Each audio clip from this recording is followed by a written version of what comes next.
buenas tardes, buenos días o buenas noches, según sea el horario en el que ustedes hayan decidido ver esta transmisión, este video pregrabado de la Iglesia Bautista Dios es Amor de Tláhuac. Vamos a dar comienzo a nuestra reunión dominical de este día, el primer domingo del mes de junio, vamos ya a la mitad del año. Y bueno, vamos a comenzar haciendo la lectura de la escritura que hoy tendremos como exposición. Está en el libro del Génesis. En el capítulo número 6 es una historia muy conocida, los niños la conocen, los ancianos, bueno, los que hemos transitado por la vida de la iglesia un ratito, inclusive a veces fuera del contexto de la iglesia hemos podido escuchar esta historia, que es la historia del arca de Noé. Y es un tema, un asunto, me parece muy pertinente en estos tiempos de crisis, en estos tiempos tan aciagos, tan difíciles, tan complicados. Vamos a leer el capítulo número 6 de este libro del Génesis. Es el primer libro de la Biblia, también conocido como libro de los orígenes, o en el principio. De hecho, la palabra en el principio, que es el primer verso del capítulo 1, de ahí se saca el nombre del Génesis. Capítulo 6, todo el capítulo 6, vamos a leerlo. Sígalo usted con su vista, y dice así la palabra del Señor. Aconteció que cuando comenzaron los hombres a multiplicarse sobre la faz de la tierra, y les nacieron hijas, y viendo los hijos de Dios que las hijas de los hombres eran hermosas, tomaron para sí mujeres, escogiendo entre todas. Y dijo Jehová: no contenderá mi espíritu con el hombre para siempre, porque ciertamente él es carne, mas serán sus días 120 años. Había gigantes en la tierra en aquellos días, y también después de que se llegaron los hijos de Dios a las hijas de los hombres, y les engendraron hijos. Estos fueron los valientes que desde la antigüedad fueron varones de renombre. Y vio Jehová que la maldad de los hombres era mucha en la tierra, y que todo designio de los pensamientos del corazón de ellos era de continuo solamente el mal. Y se arrepintió Jehová de haber hecho hombre en la tierra, y le dolió en su corazón. Y dijo Jehová: raeré de sobre la faz de la tierra a los hombres que he creado, desde el hombre hasta la bestia, y hasta el reptil, y las aves del cielo, pues me arrepiento de haberlos hecho. Pero Noé halló gracia ante los ojos de Jehová. Estas son las generaciones de Noé. Noé, varón justo, era perfecto en sus generaciones, con Dios caminó, y engendró Noé 3 hijos, Sem, Cam y Jafet. Y se corrompió la tierra delante de Dios, y estaba la tierra llena de violencia. Y miró Dios la tierra, y aquí que estaba corrompida, porque toda carne había corrompido su camino sobre la tierra. Dijo pues Dios a Noé: he decidido el fin de todo ser, porque la tierra está llena de violencia a causa de ellos. He aquí yo los destruiré con la tierra. Hazte un arca de madera de gofer, harás aposentos en el arca, y la calafatearás con brea por dentro y por fuera. Y de esta manera la harás de 300 codos de longitud del arca, y 50 codos su anchura, y 30 codos su altura. Una ventana harás el arca, y la acabarás a 1 codo de elevación por la parte de arriba, y pondrás la puerta del arca a su lado, y le harás piso bajo segundo y tercero. He aquí que yo traigo un diluvio de agua sobre la tierra para destruir toda carne que haya, en el que haya espíritu de vida debajo del cielo. Todo lo que haya en la tierra morirá. Mas estableceré mi pacto contigo, y entrarás en el arca tú, tus hijos, tu mujer y las mujeres de tus hijos contigo. Y todo lo que vive de toda carne, 2 de cada especie, meterás en el arca para que tenga vida contigo, macho y hembra serán. De las aves según su especie, y de las bestias según su especie, de todo reptil de la tierra según su especie, 2 de cada especie entrarán contigo para que tengan vida. Y toma contigo todo alimento que se come, y almacénalo, y servirá sustento para ti y para ellos. Y lo hizo así Noé, hizo conforme a todo lo que Dios le mandó. Vamos a tener una palabra de oración. Señor Dios, damos gracias en esta hora en el que podemos acercarnos a ti confiadamente en el nombre de Jesús, para poderte pedir, Señor, que abras nuestro entendimiento en esta hora al escudriñar tu palabra, para que podamos no solo comprender con la mente, con las neuronas, con el cerebro, Señor, los conceptos y las ideas que tú nos expones, sino con el corazón, con el espíritu, con el alma misma, y arraiguemos esta verdad en nuestros corazones porque la necesitamos. Quienes ya te conocemos, para que reafirmemos esa idea, y para quienes no te conozcan, Señor, sepan que hay un refugio efectivo, un refugio certero, un refugio perfecto y poderoso en el cual nosotros podemos resguardar nuestras vidas y lo más valioso que tenemos. Permítenos entender esta verdad, sobre todo en estos tiempos que vivimos. Que tu Espíritu Santo nos ministre, Señor, y que nos permitas ir cada vez más allá, conforme a tu plan y de acuerdo a tu voluntad. Síguenos cuidando y bendícenos, Señor, porque te lo pedimos en el nombre de Jesús. Amén. Y bueno, antes de entrar en materia, vamos a tener, como ya es nuestra costumbre, unos cantos de alabanza para honrar y glorificar a nuestro Dios. Yo le animo a que se una a esta fiesta de alabanza y también entone estos cantos para la honra y gloria de nuestro Dios. Y ahorita regresamos con la exposición de la palabra.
Bueno, después de revisar y de disfrutar de estos cantos para la gloria de nuestro Dios, vamos a entrar en materia con la exposición de la palabra, que va a estar basado, como lo vimos, en el texto de Génesis, capítulo número 6. Alfonso Isaac Gamboa Lozano, exfuncionario del gobierno de Enrique Peña Nieto, fue asesinado el reciente 21 de mayo en un fraccionamiento del municipio de Temisco, Morelos, alrededor de las 5 de la tarde. A esa hora, 4 hombres fuertemente armados ingresaron a la residencia donde estaba el exfuncionario junto con su familia. Sin mediar palabra, dispararon en su contra, así como a otros 4 integrantes de su familia, quienes murieron inmediatamente. De esta manera perdieron la vida el exfuncionario, 3 de sus hermanos y su madre, quienes presentaron lesiones penetrantes a consecuencias de disparos de arma de fuego. Las víctimas llegaron a Morelos procedentes de la Ciudad de México para utilizar la residencia y así resguardarse por la pandemia del coronavirus. Aunque todavía se desconoce el móvil del brutal asesinato, lo que me llamó la atención de esta historia es que, huyendo de un peligro, encontraron otro que terminó con sus vidas. Yo trato de imaginarme por un instante, poniéndome en el lugar de las personas, planificando ellos su salida de la ciudad para escapar de la infección que está padeciendo, sobre todo los lugares donde hay una gran cantidad de gente. No obstante, las balas fueron más letales que el virus. Lo que nos debe quedar claro con esta historia es que en este mundo no hay algo ni hay alguien que pueda ofrecernos seguridad, refugio total y absoluto. En momentos de riesgo o de peligro, nuestra naturaleza es buscar un lugar en donde guarecernos, en donde sentirnos protegidos, en donde podamos salvaguardar nuestra integridad y esperar a que pasen los problemas y entonces salir y tratar de volver a la normalidad. En estos tiempos de pandemia, uno de los mantras sanitarios más recurrentes y polémicos ha sido el de quédate en tu casa. La medida va enfocada a reducir los contagios, no a detenerlos, sino a reducirlos. Pues al haber poca cantidad de personas circulando por las calles y en los espacios públicos, el contacto tiene poca oportunidad de replicarse y así se reduce su difusión. Y se piensa entonces que podrá controlarse.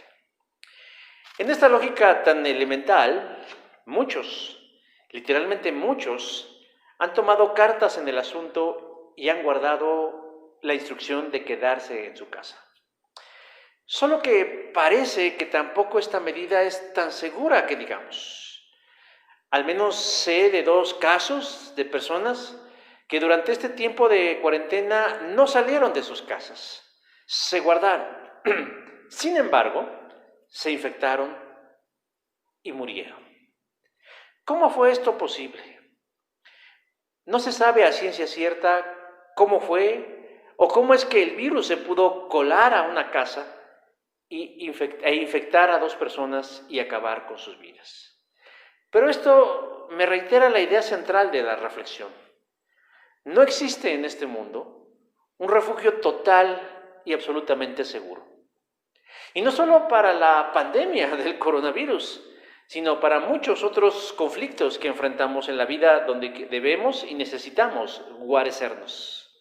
Nadie puede ofrecernos protección total. No obstante, la Biblia, la cual siempre está llena de buenas noticias, es que la buena noticia es que dice que sí existe un refugio total y absoluto en donde podemos sentirnos protegidos. Este refugio no es de este mundo. Este refugio vino a este mundo y su propósito fue principalmente ese, proveernos de esa protección que tanto necesitamos en muchos momentos de la vida. De antemano yo creo que muchos de ustedes ya saben de quién estoy hablando. Estoy hablando de Jesús. Y yo quiero que hoy en este día, en esta mañana, o en esta tarde, o en el horario que usted esté viendo este video, podamos reflexionar sobre 3 aspectos importantes del refugio que significa Jesús. Porque desde el comienzo de la historia de la humanidad, ese ha sido el plan de Dios, proveernos de un refugio efectivo. ¿Y qué mejor que los tiempos de Noé para reflexionar acerca de esto? Porque si hoy usted siente que está viviendo momentos difíciles, a veces olvidamos o desconocemos que la humanidad ha pasado por momentos aún más difíciles. Y no obstante, Dios ha provisto de un refugio para aquel o para aquellos que lo han buscado. Yo les invito a que vayamos a la Biblia, al libro del Génesis, en el capítulo número 6, y respondamos una pregunta fundamental el día de hoy. ¿Cómo es el refugio de Dios? El primer elemento que nos dice el libro del Génesis en el capítulo 6 es que el refugio de Dios es idóneo para cuando la vida va mal. Verso número 11 dice, y se corrompió la tierra delante de Dios y estaba llena de violencia. El mundo aún no tiene mucho de haberse inaugurado y ya está hecho un desastre. Parece ser que el gusto de que la creación funcionara armónicamente entre Dios y la creación nos duró poco. Porque al poco tiempo de haber sido creado el ser humano, lo echa a perder con su desobediencia, yendo en contra de las instrucciones que le dio al ser humano para su bien. Génesis capítulo 3, verso 6. Con la desobediencia del hombre y de la mujer, algo se rompió. La comunión, la confianza entre Dios y el ser humano. Y aunque el ser humano experimentó sentimientos de culpa, ya era tarde para echar eso hacia atrás. El pecado había entrado en la humanidad y el plan de Dios parece haberse echado a perder. Y es entonces cuando se abre un gran abismo entre Dios y sus criaturas. Una separación que es infranqueable, por lo menos de parte de nosotros hacia Dios. Pero parece que la naciente humanidad no había aprendido la lección. Porque si bien es cierto que por naturaleza nosotros ya tendemos hacia hacer lo malo, todo lo contrario de lo que Dios espera de nosotros, eso no nos exime de responsabilidad delante de Él, porque podríamos decir, pues si ya saben cómo soy, pues ¿para qué me invitan? Eso podríamos decir nosotros para tratar de justificar nuestra actitud pecadora. Tenemos en los genes la tendencia a ir en contra de todo lo que es Dios. Pero el ser humano bien puede esforzarse en tratar de congraciarse con Dios para tener una conducta menos escandalosa. Llegamos al tiempo de Noé. En el capítulo 6 nos muestra una panorámica al principio. Los primeros versos del capítulo 6 nos muestran un panorama de la condición de la humanidad en ese tiempo, que para ser honestos no difiere mucho de la sociedad de cualquier época. Cuando Jesús estaba hablando de su regreso, de su inminente regreso, dijo que las condiciones que habría en el mundo cuando Él regresara serían similares a las del tiempo de Noé. Mateo capítulo 26, verso 37 dice así: cuando yo, el Hijo del Hombre, venga otra vez, la gente estará viviendo como en la época de Noé. ¿A qué se refiere Jesús? ¿Cuáles son esas condiciones? En los primeros 11 versículos encontramos por lo menos 5 situaciones específicas que nos hablan de las situaciones difíciles en las cuales se encontraba Noé y de las cuales son idóneas para que Dios nos provea de un refugio protector. La primera situación que encontramos es la explosión demográfica, la gran cantidad de personas, dice en el verso número 1, y comenzaron los hombres a multiplicarse sobre la faz de la tierra. Y esto puede parecer como extraño, pero la verdad es que cuando la humanidad empieza a multiplicarse, se convierte en un problema. Y se convierte en un problema porque es más difícil el poder guiar, controlar, cuidar, aconsejar, manejar, etc. Porque los que hemos vivido en familias numerosas sabemos lo difícil que es poder mantener un acuerdo, llegar a un acuerdo, tener armonía, el podernos comunicar o el poder satisfacer o el poder tener paz en medio de un grupo cada vez más y más grande. Con el aumento de la población en el mundo, las cosas se iban complicando, porque era más trabajo para Dios, era más trabajo para las familias, era más trabajo porque tenían que formarse las sociedades, porque cada uno pensaba de una forma distinta y resultaba problemático el ponerse de acuerdo. Entonces la situación habla, por ejemplo, hoy en día que estamos viviendo estos momentos, por ejemplo, de pandemia, uno de los graves problemas que tenemos es que todo el mundo emite una opinión. ¿Y cuántos millones de opiniones podemos encontrar tan solo en nuestro país? A manera de broma se nos dice que en México hay más o menos 120 expertos en política, ¿no? 120 millones de expertos en epidemiología y 120 millones de entrenadores de fútbol y 120 millones de expertos de arte. O sea, todos y cada uno de nosotros somos tan diversos y eso se va formando en un enorme problema. La segunda cosa que nos dice el pasaje: en la condición de la gente que vivía en el tiempo de Noé es el libertinaje sexual. Verso número 2 dice: los hijos de Dios vieron a las hermosas mujeres y tomaron como esposas a todas las que quisieron. El foco de nuestra atención debe centrarse en la idea cuando dice todas las que quisieron. Es decir, eso era un desgarriate moral, porque estos personajes vieron la belleza de las mujeres, las desearon, las codiciaron, y como si fuera buffet, dice, tomaron todas las que quisieron. No había ni fidelidad y no había lealtad, no honraron la figura del matrimonio que Dios había establecido en el principio de los tiempos, y eso que era el inicio, que estábamos muy pegados al inicio de los tiempos. Había inmoralidad sexual. El tercero es que había una activa y una patente presencia demoníaca. Verso número 2 dice: viendo los hijos de Dios que las hijas de los hombres eran hermosas. Este es uno de los pasajes oscuros y controvertidos de la Biblia, por su significado y por su interpretación, y donde muchos cristianos se malviajan. No obstante, por el contexto donde lo encontramos y de lo que está hablando, podemos hablar y podemos entender de que no está hablando de algo bueno. Por ejemplo, la expresión hijos de Dios muchas veces para nosotros puede tener una connotación positiva, decir, ay, bueno, está hablando de los hijos de Dios. Sin embargo, el uso que se le da en el Antiguo Testamento, por lo menos en el libro de Job, hace referencia no precisamente a gente piadosa, sino a seres angelicales. Y por las acciones que están realizando, no debemos pensar en que son ángeles buenos haciendo obras buenas, sino espíritus malignos o ángeles del mal que están pervirtiendo su identidad celestial y el de las personas con las que se están vinculando. Judas diría muchos siglos más adelante en una carta: los ángeles no guardaron su dignidad. O sea, los personajes ahí están vinculándose sexualmente con las mujeres de esta tierra, a través de perversiones sexuales con las personas, verso número 7. Y en ese tiempo, esa era la expresión de una gran actividad espiritual demoníaca, muy normalizada y aceptada.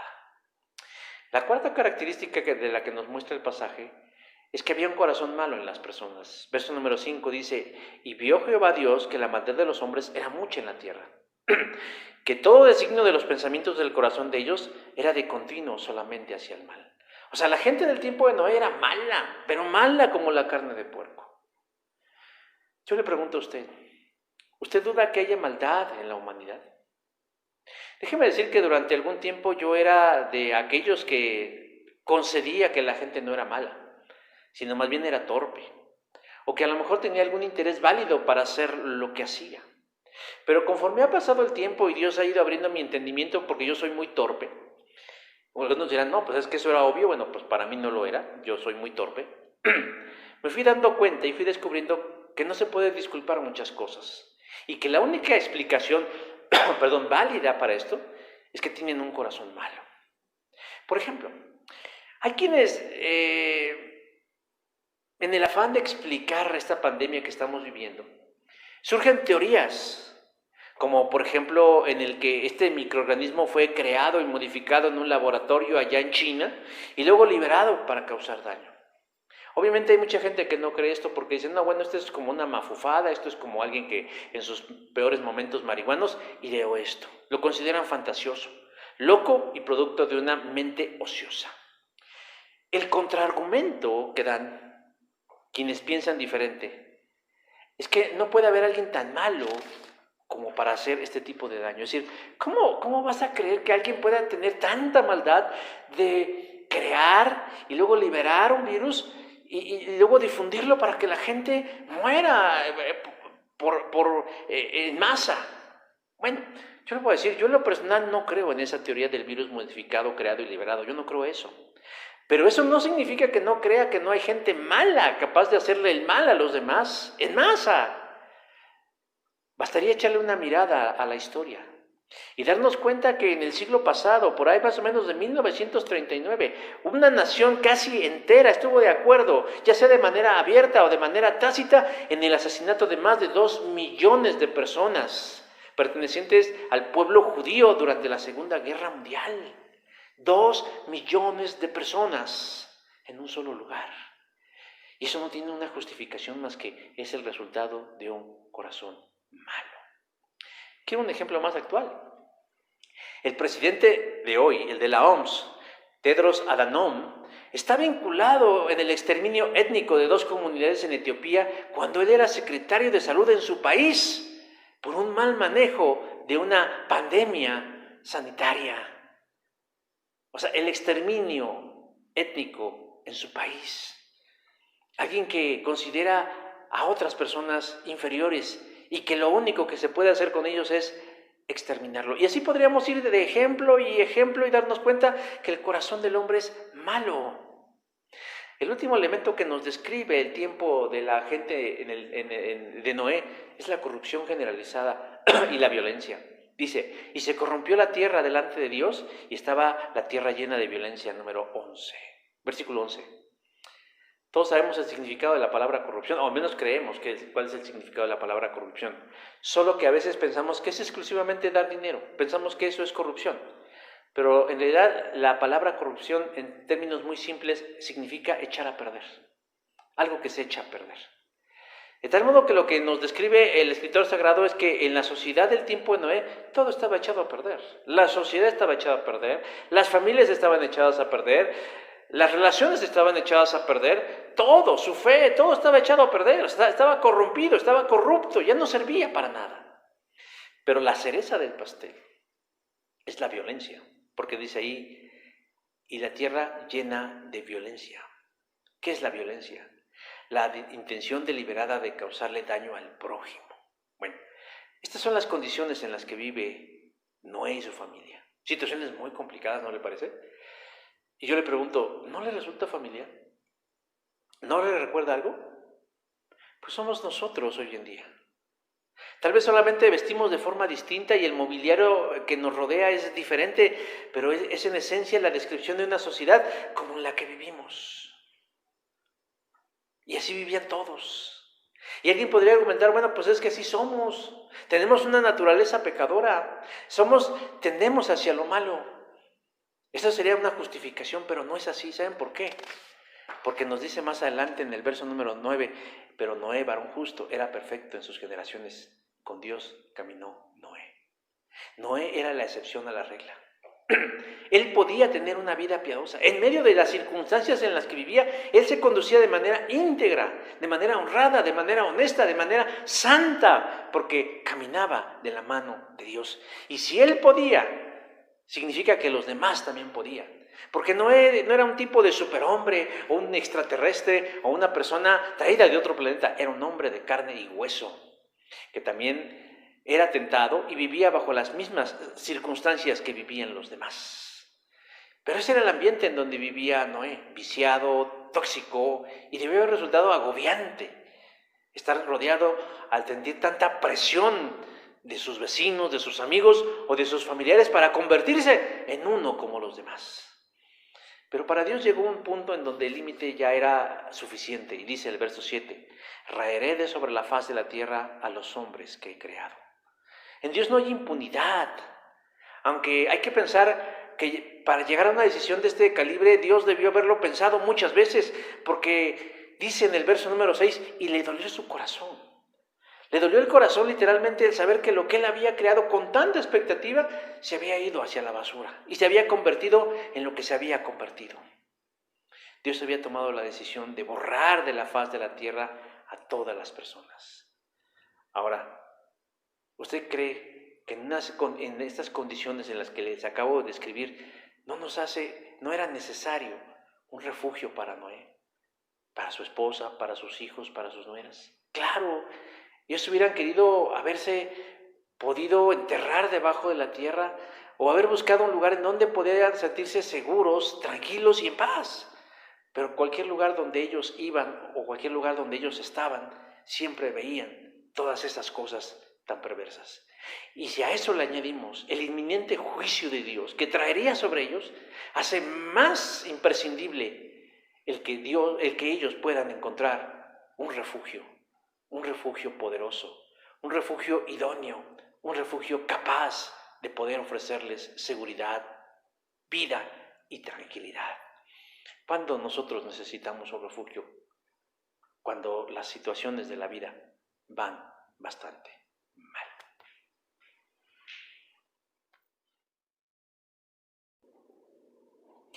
En segundo lugar, ¿cómo es un refugio de Dios? Ya vimos, un refugio de Dios es idóneo cuando la vida va mal.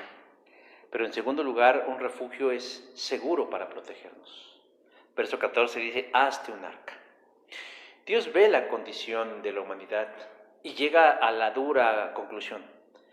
He decidido el fin de todo ser. Aquí hay un detalle interesante. Dios se da cuenta de la existencia de Noé. O sea, Noé llama la atención de Dios.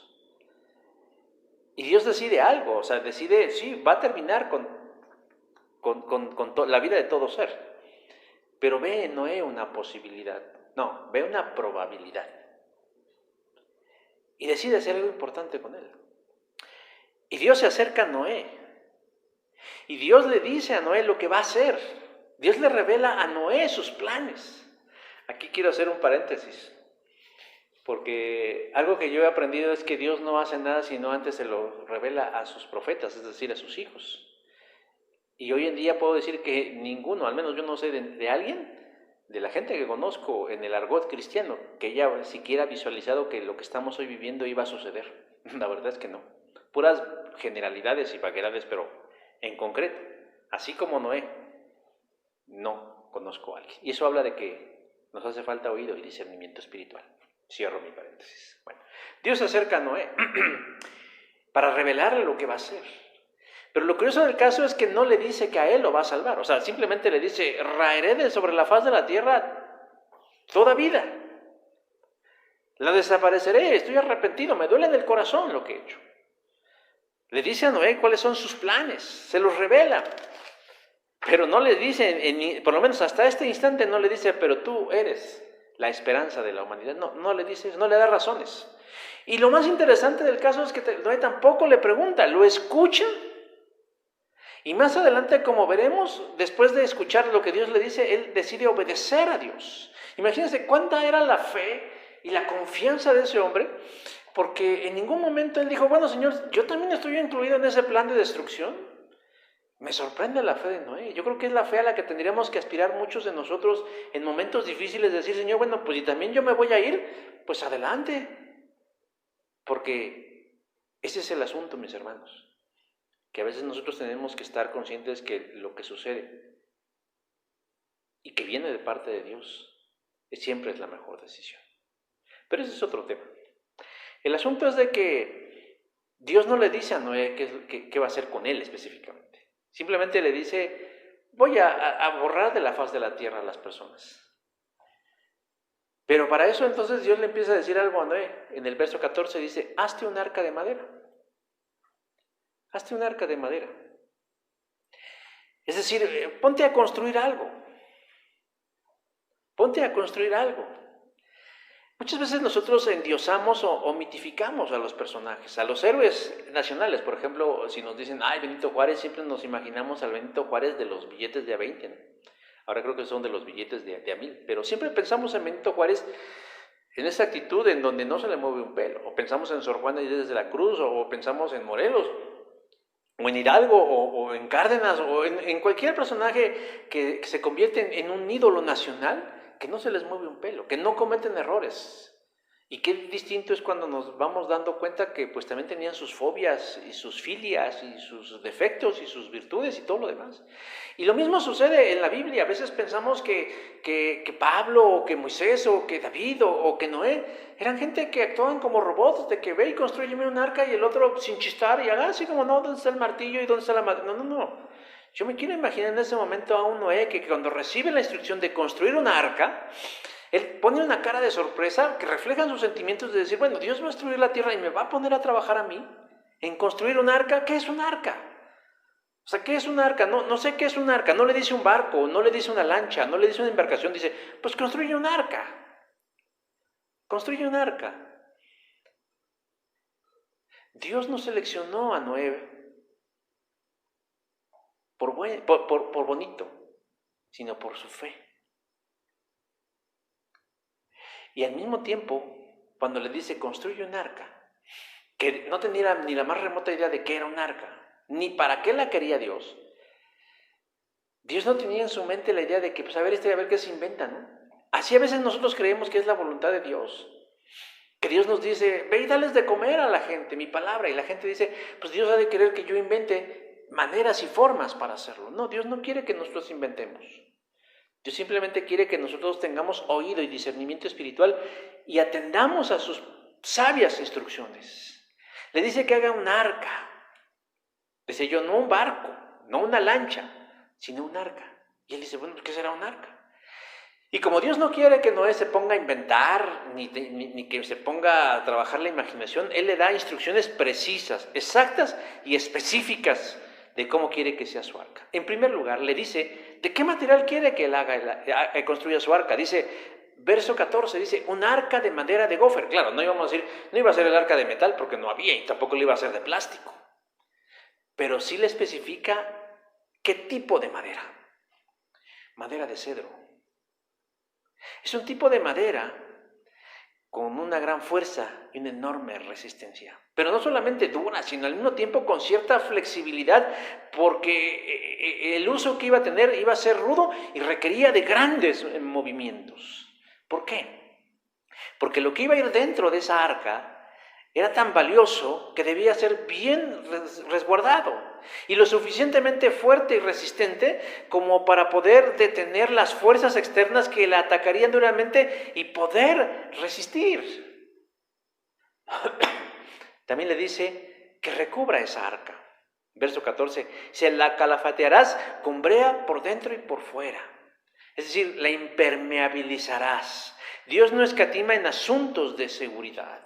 El mexicano tiene una inventiva y una iniciativa increíble, pero a veces rayamos en lo temerario, A veces nos ahorramos en asuntos de seguridad y eso pone en riesgo nuestras vidas, pero Dios no es así. El arca que Noé iba a construir iba a ser probada en grandes cantidades de agua. O sea, iba a haber una enorme presión de agua por mucho tiempo, por lo cual debía estar perfectamente impermeabilizada tanto por dentro como por fuera, para que lo que estaba afuera no penetrara y no dañara a la preciosa carga que llevaría. Si usted quiere simbolizar esto, podríamos decir que untar la brea era una manera de impedir que lo que estaba afuera penetrara y afectara a lo que estaba dentro, lo acabo de decir. Pero alguien podría decir, bueno, si estamos en Dios y si estamos en Cristo, pero verdaderamente en Dios y verdaderamente en Cristo, nada de lo que esté afuera podría afectarnos a nosotros, porque estaríamos bien recubiertos con la sangre poderosa de Jesús. Y nada podría alejarnos de él, según Romanos capítulo 8, versos 35 al 39. Dios también les da las dimensiones del arca. 138 metros de largo, 23 metros de ancho y 14 metros de alto, verso 15.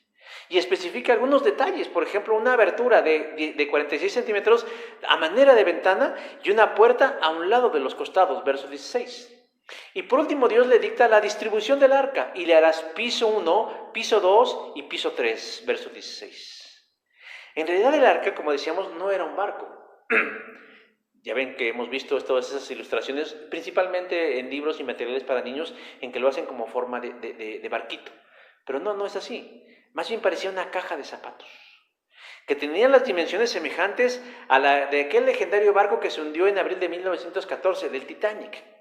Pero aquí lo importante no era la forma, sino la función, que pudiera salvaguardar lo que iba dentro. En el interior irían algunos animales, para preservar las especies. Pero la carga más preciada que iría dentro, aunque Noé no lo sabe, eran él y su familia, su esposa, sus 3 hijos y sus respectivas esposas. 8 pasajeros en total.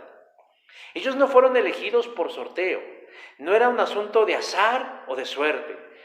Hace unas semanas estaba viendo una serie que se llamaba precisamente Apocalipsis y hablaban de esta idea de una guerra nuclear en donde de pronto fueron liberados misiles nucleares y van a destruir las principales ciudades del planeta. Entonces un grupo de personas, principalmente gente adinerada, gente prominente, gente poderosa, tenía asegurado un lugar en esos espacios y en esos refugios. Quien tenía dinero, quien tenía poder, quien tenía prestigio y quien se consideraba valioso para la humanidad, esos eran seleccionados. En el caso de Dios no fue así. Yo creo que había gente rica, más rica que Noé. Tal vez gente más guapa, gente más popular, gente más cool, gente más carismática. A lo mejor gente más influyente, gente más poderosa. Pero Noé y su familia no fueron elegidos bajo esos principios o esos requisitos. Tampoco fue el azar o la suerte, sino fue su fe, depositada en Dios, los que les harían que se salvaran. Noé junto con sus hijos tendría que construir el arca. ¿Cuántas arcas había construido Noé antes? Ninguna. Pero Dios supervisaría su trabajo. Lo haría en el patio trasero de su casa. Dios le había dado un periodo de 120 años para terminarla y tendría que aprovechar el tiempo. Pero 120 años, aunque parezcan mucho, yo creo que a Noé se le hicieron pocos. Y se le hicieron agobiantes y difíciles. ¿Sabe por qué? Porque yo creo que la gente que de pronto pasaba por la parte trasera de su casa y lo veían construir y transportar enormes cantidades de madera, se burlaban de él, tachándolo de loco, diciendo, ahora este viejo loco, ¿qué es lo que está construyendo? Ni barco parece. Y Noé aprovechaba eso para dar testimonio y decir, Dios va a traer un gran juicio sobre muchos si no se arrepienten. Y lo interesante del caso es que les decía, ¿y cómo nos va a destruir Dios? Bueno, nos va a destruir a través de un diluvio. Bueno, pues no sabemos qué es eso. Nunca había llovido en la tierra. Y el lecho de agua más cercano a Noé estaba a más de 600 kilómetros de distancia. Ahora, les voy a decir algo, mis hermanos, o más bien les voy a preguntar, ¿qué tiene que ver esto con nosotros hoy en día? Déjeme decir que el arca que construyó Noé es un tipo de Cristo. Es decir, es una representación en el pasado de lo que sería y de lo que haría Cristo por nosotros, por los que creyéramos en Él. Por eso Jesús viene a ser un antitipo, el cumplimiento del arca de Noé que Noé construyó. Noé necesita un refugio donde resguardarse del juicio divino. Usted y yo necesitamos un refugio idóneo donde guarecernos cuando las cosas se ponen difíciles, un lugar donde nos sintamos seguros, confiados y tranquilos, no solo durante la pandemia, sino cuando el juicio de Dios se desate. Hermanos, en este mundo nadie puede darnos certeza. Nadie nos puede dar, ni los periodistas, ni los youtubers, ni los secretarios de salud, ni los presidentes, ni los científicos, todos han fracasado. Nadie puede darnos, únicamente Jesús. El único requisito que Dios le pidió a Noé para salvarse era su fe en Él. Y así nosotros, hermanos, si queremos sentirnos seguros en medio de una tempestad, en medio de una crisis, en medio de una pandemia, en medio de una guerra, en medio de cualquier embate de la vida, lo mejor que podemos hacer, mis amigos, es acercarnos a Jesús y reconocerlo como nuestro refugio protector. En tercer lugar, la tercera respuesta a la pregunta de cómo es el refugio de Dios es un lugar perfecto para salvarnos. Verso 18 dice, mas estableceré mi pacto contigo y entrarás en el arca. Jesús es el arca, hermanos. Jesús es el arca protectora. Una vez que Dios da las instrucciones para la construcción del arca, Dios le dice a Noé cómo ejecutará su plan. Dice, he aquí yo traeré un diluvio de agua sobre la tierra, verso 17. ¿Diluvio de agua? ¿Qué es eso? O sea, me están hablando en otro idioma, porque hasta ese momento nunca había caído una lluvia sobre la tierra. Lo que sí entendió Noé es que eso que dijo Dios era un desastre. Y Dios continuó diciendo: traeré un diluvio para destruir toda carne en el que haya espíritu de vida debajo del cielo, y todo lo que hay de la tierra morirá. Verso 17. Dios ya le había dicho a Noé que iba a destruir la tierra, que le iba a castigar por corrupta. Pero decía yo hace un momento que no sabemos a ciencia cierta. Dios no le había dicho todavía qué pasaría con él. Yo no creo que Noé se sintiera seguro de que ya desde ese momento que Dios haría algo bueno. Pues eso sería como una soberbia personal, contraria a su naturaleza piadosa. Pero en ese momento Dios aprovecha el momento para decir qué va a pasar con Noé y con su familia. Y le da la buena noticia, el Evangelio. Mas estableceré mi pacto contigo, y entrarás en el arca tú, tus hijos, tu mujer y las mujeres de tus hijos. Verso 18. Todo ese trabajo, todo ese tiempo que viene invertido durante 120 años, fue para salvarlos a ellos y a los suyos. Versos del 19 al 21. ¡Qué gran noticia! Puede parecer egoísta, pero vamos, es una bendición incalculable ser los únicos que se salvarían por su fe, y para lo cual Dios les había provisto de un arca de salvación. Nadie podía ofrecerle salvación tan grande y tan perfecta a Noé como Dios. Hermanos, nosotros estamos en riesgo siempre. Hoy nos hemos hecho conscientes de la vida y de la muerte. Pero la verdad, mis hermanos, la inmensa mayoría del tiempo hemos vivido por vivir, sin importarnos, deje usted el coronavirus, la tuberculosis, la polio, una infinidad de microorganismos que si tan solo fuéramos conscientes que a veces las respiramos, nos moríamos del miedo. Cuando tenemos esa conciencia de riesgo, hermanos, en la vida, es cuando quisiéramos tener un lugar seguro, confiable y perfecto en donde refugiarnos. Este funcionario del gobierno de Enrique Peña Nieto pensó que en su casa de Temisco, Morelos, era el mejor refugio. Tal vez lo era para una cosa, pero no lo era para la otra. Y así podemos pensar en otras personas que creyeron que su casa era un refugio y sin embargo no lo fue. No hay nadie que nos pueda proveer un refugio perfecto, seguro y poderoso. Únicamente Jesús. Cuando depositamos nuestra confianza en Jesús y le entregamos el control de nuestra vida, es como subirnos al arca de la salvación. No es como, nos subimos al arca de la salvación. Luego de pasar 120 años, Noé y sus hijos terminan el arca y Dios les dice, verso 1 del capítulo 7, entra tú y toda tu casa en el arca. En ese momento es un acto de fe. Bueno, están viendo el arca literal, pero es un acto de fe. Deben de confiar que lo que construyeron bajo la dirección divina va a poder protegerlos, porque el diluvio está por comenzar. Suben los animales, la pareja de cada animal. Entra Noé con su familia. Y entonces empiezan a caer pequeñas gotas de agua del cielo. 7 días después de que ellos entran, empiezan a caer pequeñas gotas de agua del cielo. Pero tratemos de imaginarnos la imagen. Las personas que veían que no paraba de llover y de que el agua empezaba a acumularse, inundándolo todo a su alrededor. Yo me imagino que el pánico se fue apoderando de todos y cada uno de ellos. Los vecinos inmediatos de Noé recordaron a ese viejo loco que les dijo que estaba construyendo un arca porque Dios había de traer un gran diluvio de agua. En ese momento esas palabras del viejo loco tomaron sentido para muchos de ellos. Y ahora les dolía en el alma no haberle creído y haberse burlado de él. Tal vez algunos corrieron al patio de su vecino Noé y vieron cómo el arca comenzaba a elevarse por la fuerza del agua. Tocaron la puerta, la golpearon, gritaron, pidiendo a grito pelado que los dejaran entrar, que los escucharan y los dejaran entrar. Pero lo más triste es que nadie abrió la puerta. Y fue una tragedia. Y todos murieron. Mientras tanto, en su interior, Noé y su familia, como los animales, escucharon cómo empezó a caer la lluvia y cómo empezó a arreciar. Y empezaron, yo creo que a orar las personas cuando notaron que el arca empezaba a moverse y a levantarse, y es muy seguro que las maderas empezaran a crujir con el movimiento de las aguas y el vaivén de las olas que se estaban formando. Y en ese momento decían, sí aguantará, pero al mismo tiempo su fe tenía que afirmarles de decir sí, porque Dios va con nosotros. Eso fueron durante 40 días con sus 40 noches. De pronto cesó de llover. Pudieron asomarse y darse cuenta que el diluvio había terminado y que las aguas habían cubierto no solo la tierra, sino inclusive los montes, y hubieran acabado con toda señal de vida. Dios los había salvado por medio de esa arca. Solo restaba que bajara el agua y ellos pudieran bajar a tierra firme.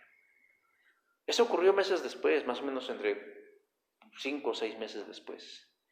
Pero una vez que las aguas volvieron a su lugar y la tierra y el arca pudo sentar en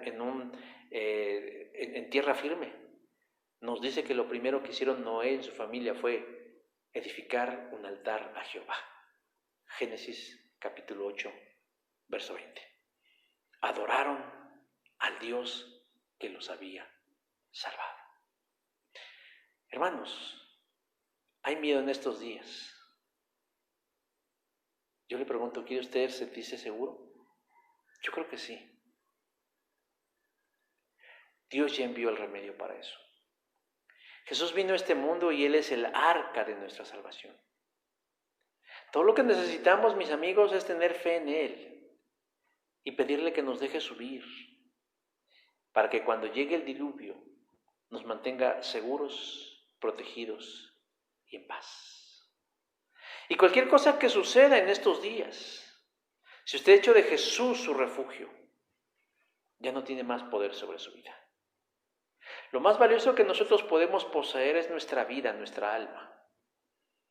Pero Jesús se ofrece a cuidarla y a resguardarla en Él, porque Él es nuestra protección segura.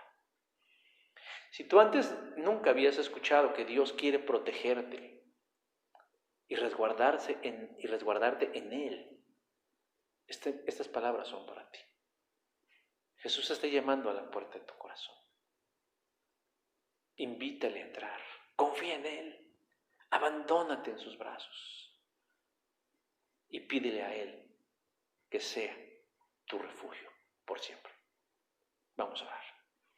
Señor Dios, te damos gracias por tu palabra y por tu verdad, por tu grandeza y por tu amor.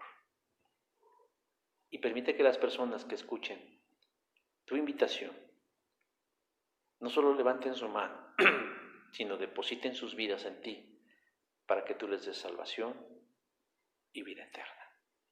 Porque eso es lo más importante de la vida. Te lo pedimos precisamente en el nombre de Jesús. Amén. Bueno, mis hermanos, pues hemos terminado. Vamos a despedirnos con un canto final. No sin antes seguirlos invitando a que estemos orando, mis hermanos. Estemos orando mucho.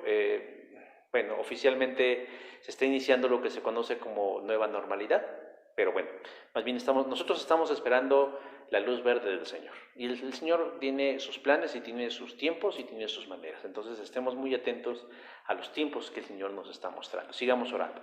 Sigamos participando en el ministerio de la despensa para ayudar a las personas. Sigamos participando, Señor, con sus ofrendas y sus diezmos. Hemos podido sobrevivir gracias a eso. La iglesia local puede sobrevivir gracias a eso, a sus oraciones también. Los niños están recibiendo su clase cada semana por parte del Ministerio de Discipulado. Esperamos que pronto se manifiesten los demás ministerios, pero pues mientras eso va ocurriendo, mis hermanos, síganse cuidando, síganse protegiendo. Pronto esperamos vernos, esperamos estar juntos, podamos saludarnos. ¿Qué más? Creo que nada más, ¿verdad? Entonces, mis hermanos, pues los dejamos con esta alabanza final y primero Dios, pues estamos en contacto y nos vemos la próxima semana. Dios les bendiga. Señor, te adoramos. Queremos decirte que te necesitamos, que eres nuestro todo, que nuestro ser necesita de tu presencia para poder caminar. Gracias, Señor, por tu sacrificio en esa cruz. Te amamos.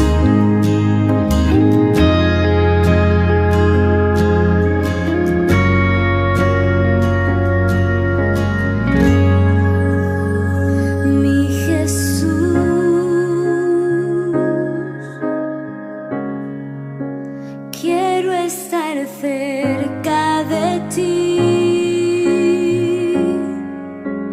para adorarte y decir que eres mi principio y fin, la razón de mi existir y todo